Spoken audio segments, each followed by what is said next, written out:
Hello दोस्तों, नमस्कार। एक बार फिर से मेरे यूट्यूब चैनल पर आपका स्वागत है। आशा करता हूँ कि आप सभी लोग बढ़िया होंगे। तो आज की क्लास में हम क्या पढ़ने वाले हैं?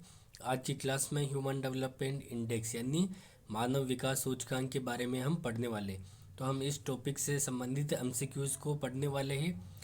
और ये जो हमारा टॉपिक है, ये UGC net JRF economics Rajasthan सेठ एग्ज़ाम होने वाला है मार्च में, उसके लिए भी इम्पोर्टेंट है। Haryana assistant professor, Madhya Pradesh assistant professor, ये सभी वैकेंसीज आने वाली है।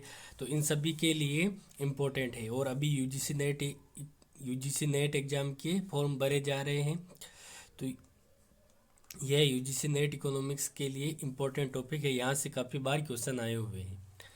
तो हम सीधा टॉपिक स्टार्ट करते हैं, एमसीक्यू स्टार्ट करते हैं। तो देखिए, हमारा पहला प्रश्न है, मानव विकास सूचकांक की गणना करने के लिए निम्नलिखित में से किस संकेतक का उपयोग नहीं किया जाता है? यानी HDI ह्यूमन डेवलपमेंट इंडेक्स की गणना के लिए तीन सूचकांक है। कितने? इसकी गणना के लिए तीन सूचकांक है, तीन सूचक है। तो इनमें से कौन सा सूचक नहीं है, यह हमें बताना है। तो देखिए, मानव विकास सूचकांक की गणना के लिए जीवन प्रत्याशा का प्रयोग किया जाता है, शिक्षा का प्रयोग किया जाता है, और प्रति व्यक्ति आय का यानी आय का प्रयोग किया जाता है। तो इसमें राइट आंसर हमारा कौन सा होगा? सामाजिक असमानता, यानी HDI की माप में सामाजिक असमानता का प्रयोग नहीं किया जाता है। देखिए, प्रश्न क्या है? मानव विकास सूचकांक की गणना में निम्नलिखित में से किसका उपयोग नहीं किया जाता, ये बताना है। तो सामाजिक असमानता का प्रयोग नहीं किया जाता है। ये हमारा डी आंसर सही है। अब देखिए, मानव विकास सूचकांक मानव विकास सूचकांक यानी ह्यूमन डेवलपमेंट इंडेक्स एक सांख्यिकीय उपकरण है जिसका उपयोग सामाजिक और आर्थिक आयामों में देश की समग्र उपलब्धियों को मापने के लिए किया जाता है। किसी देश के सामाजिक और आर्थिक आयाम लोगों के स्वास्थ्य, उनके शैक्षिक स्तर और उनके जीवन स्तर पर निर्भर करते हैं। तो देखिए, यहाँ पर स्वास्थ्य, शैक्षिक स्तर और जीवन स्तर यानी आय से दर्शाता है। तो देखिए, एक देश उच्च ह्यूमन डेवलपमेंट इंडेक्स स्कोर एक देश उच्च HDI स्कोर करता है यदि जीवन काल अधिक है, यदि उस देश में जीवन काल अधिक है, और यानी जीवन प्रत्याशा अधिक है, और क्या है, शिक्षा का स्तर अधिक है, और प्रति व्यक्ति आय अधिक है। तो देखिए, मानव विकास सूचकांक की माप की ये तीन इंडेक्स है। एक है जीवन काल, दूसरा है शिक्षा, और तीसरा है प्रति व्यक्ति आय। अब देखिए, ये इम्पोर्टेंट पॉइंट है। मानव विकास सूचकांक का प्रतिपादन किसने किया? डॉक्टर महबूब उल हक ने 1990 में प्रतिपादन किया। ये एक इम्पोर्टेंट पॉइंट है कि HDI का प्रतिपादन किसने किया? डॉक्टर महबूब उल हक ने। और कब किया? 1990 में। और ये एक पाकिस्तानी अर्थशास्त्री थे। और जो मानव विकास सूचकांक यानी HDI,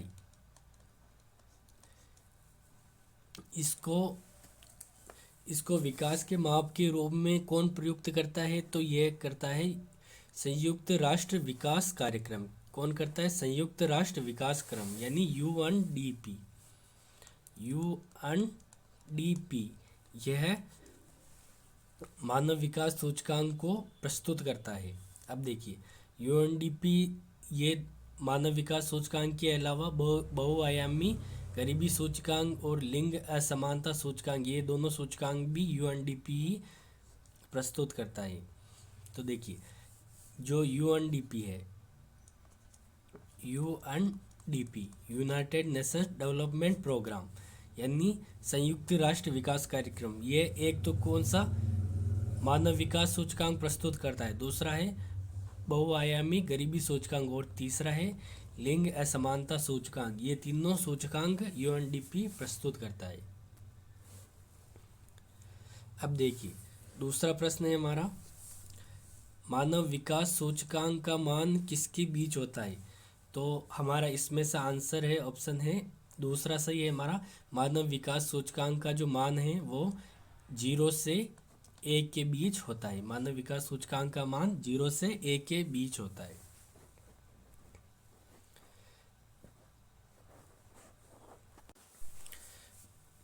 यहाँ पर मानव विकास सूचकांक से संबंधित इम्पोर्टेंट सूचनाएं हैं, तो इसमें से आप भी पढ़ सकते हैं।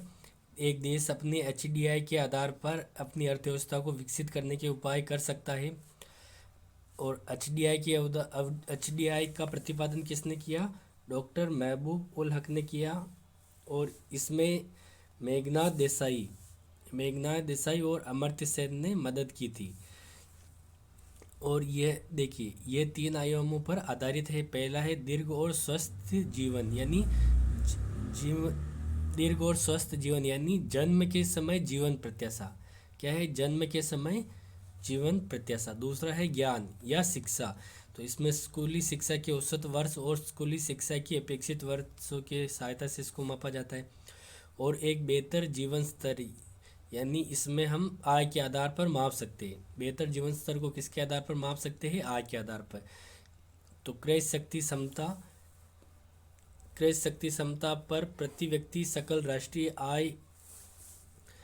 और अब देखिए, एचडीआई का मान कितना होता है? 0 से 1 के बीच होता है। एचडीआई का मान 0 से 1 के बीच होता है। अब देखिए, एचडीआई सूचकांक 2022, ये 2022 की रिपोर्ट के अनुसार देखिए, नॉर्वे, स्विट्जरलैंड, ऑस्ट्रेलिया, आयरलैंड जैसे देशों में एचडीआई रैंकिंग सबसे अधिक है। तो पहले नंबर पर कौन सा है? नॉर्वे। दूसरे पर है स्विट्जरलैंड।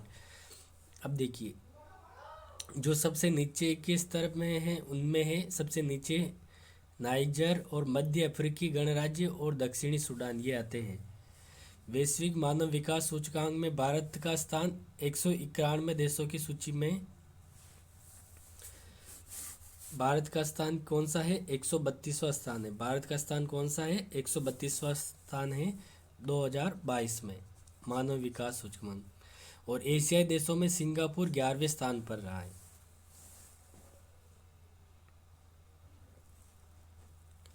अब देखिए, तीसरा प्रश्न क्या है? निम्न में से किस देश का मानव विकास सूचकांक 2021 में भारत से ऊंचा था? तो इसमें राइट आंसर है श्रीलंका। इन सभी देशों में श्रीलंका का मानव विकास सूचकांक सबसे बेहतर है। तो ये हमारा राइट आंसर कौन सा हो गया? डी, श्रीलंका। देखिए, भारत की तुलना में 2021 में श्रीलंका का मानव विकास सूचकांक में उच्च रैंकिंग थी। 2021 में भारत की रैंक क्या थी? 132वीं थी। और एचडीआई 2021 में म्यांमार की रैंक क्या थी? 149 थी। एचडीआई 2021 में पाकिस्तान की रैंक 161 थी। और नेपाल की रैंक 143 और श्रीलंका की रैंक 73। अतः श्रीलंका क्या है? मानव विकास सूचकांक में उच्च रैंकिंग में था भारत की तुलना में।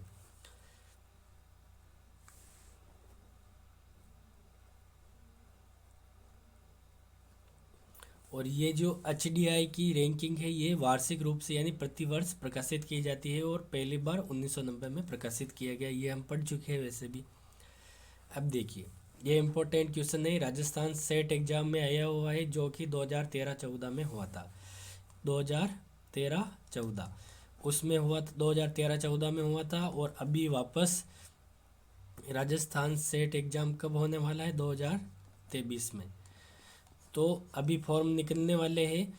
फॉर्म की डेट की घोषणा हो चुकी है। अभी शायद लगभग 15 तारीख के आसपास से भरे जाएंगे सेट एग्ज़ाम के फॉर्म राजस्थान में।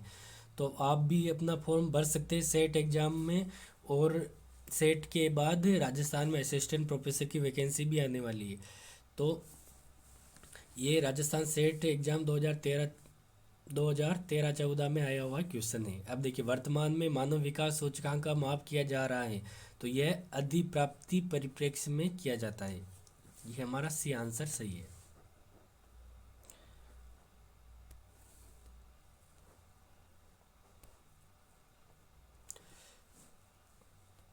अब देखिए, हमारा 5वां क्वेश्चन है, ग्लोबल जेंडर गैप इंडेक्स किसके द्वारा प्रकाशित किया जाता है? ग्लोबल जेंडर गैप इंडेक्स यानी वैश्विक लैंगिक अंतराल सूचकांक। वैश्विक लैंगिक अंतराल सूचकांक, ये किसके द्वारा प्रकाशित किया जाता है?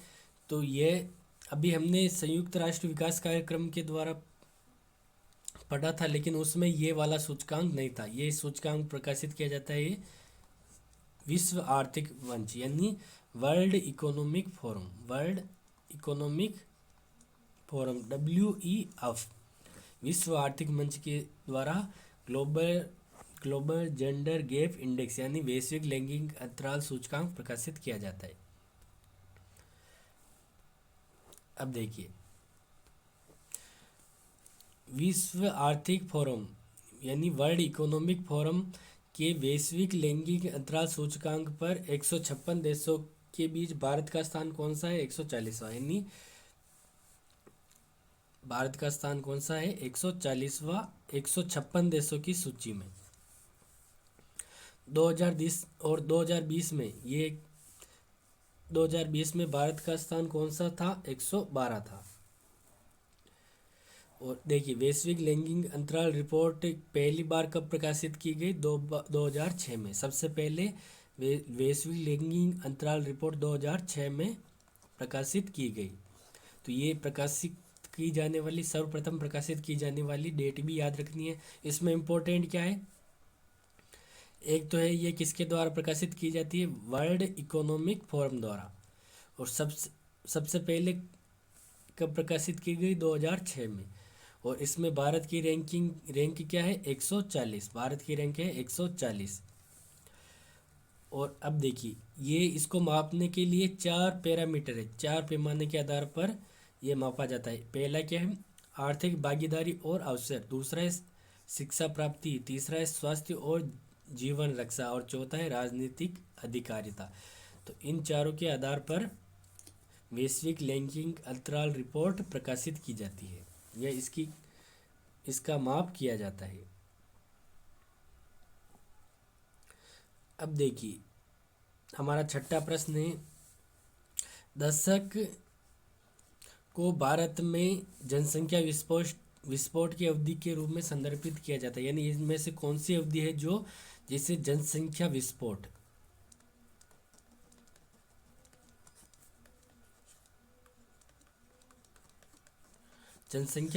की अवधि कौन सी है इनमें से? तो हमारा राइट आंसर क्या है? 4, 1951 से 1981। इस अवधि को जनसंख्या विस्फोट की अवधि कहा जाता है, क्योंकि इस अवधि में क्या हुआ? जन्म दर अधिक थी और मृत्यु दर शिक्षा चिकित्सा सेवाओं में सुधार के कारण मृत्यु दर क्या हो गई? कम हो गई। अब जन्म दर अधिक हो गई, जन्म दर ऊंचे स्तर पर थी और मृत्यु दर कम स्तर पर थी। इस वजह से जनसंख्या में अधिक तीव्र गति से वृद्धि हुई। तो इसके बारे में हम देखते हैं। देखिए, हमारा सही उत्तर क्या है? 1951 से 1981 की अवधि में को जनसंख्या विस्फोट की अवधि कहा जाता है। अब देखिए, 1951 से 1981 के दशक को भारत में जनसंख्या विस्फोट की अवधि के रूप में जाना जाता है। यह मृत्यु दर में तेजी से गिरावट, यानी मृत्यु दर क्या हो गई? कम हो गई। मृत्यु दर में तेजी से क्या हो गई? गिरावट हो गई। और लेकिन देश में जनसंख्या की उच्च प्रजनन दर यानी जन्म दर क्या थी? उच्च, और मृत्यु दर कम हो गई थी। इस कारण से जनसंख्या विस्फोट हुआ। और औसत रूप से इस अवधि में वार्षिक वृद्धि दर क्या थी? 2.2% थी। इस अवधि में स्वतंत्रता के बाद एक केंद्रीकृत योजना प्रक्रिया के माध्यम से विकासात्मक गतिविधियों की शुरुआत की गई और अर्थव्यवस्था ने लोगों की जीवन की स्थितियों में सुधार को सुनिश्चित करना शुरू कर दिया था। तो इस वजह से क्या हो गई? मृत्यु दर क्या हो गई? कम हो गई, लेकिन जन्म दर उच्च बनी रही। इस वजह से जनसंख्या विस्फोट हुआ। अब देखिए, भारत दुनिया में चीन के बाद दूसरा सबसे अधिक आबादी वाला देश है। अब देखिए, भारत में जनसंख्या संक्रमण की कौन कौन सी अवस्था है? देखिए, चरण 1 इसका समय कब माना जाता है? 1901 से 21।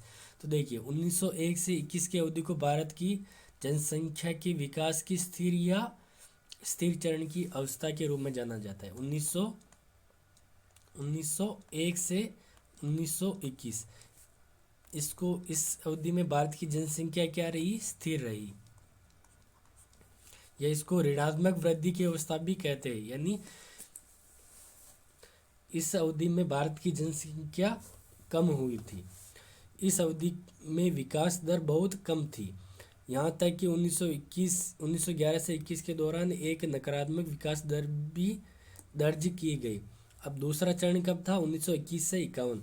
तो 1921 से 51 के दशक को भारत में स्थिर जनसंख्या वृद्धि के रूप में जाना जाता है। यानी जनसंख्या में वृद्धि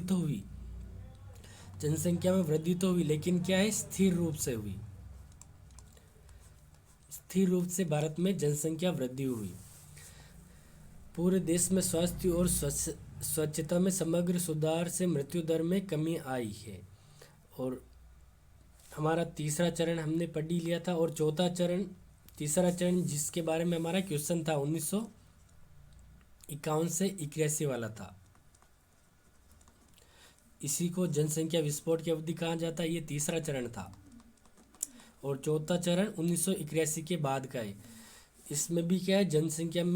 जनसंख्या वृद्धि दर क्या है? उच्च बनी हुई है। इसमें भी जनसंख्या वृद्धि दर क्या है? उच्च बनी हुई है। लेकिन अब धीरे धीरे क्या है? जनसंख्या वृद्धि दर जिसे 2011-21 के आते आते कम होती जा रही है जनसंख्या वृद्धि दर। तो ये थे हमारे आज के MCQs। आशा करता हूँ कि ये क्लास आपको अच्छी लगी होगी और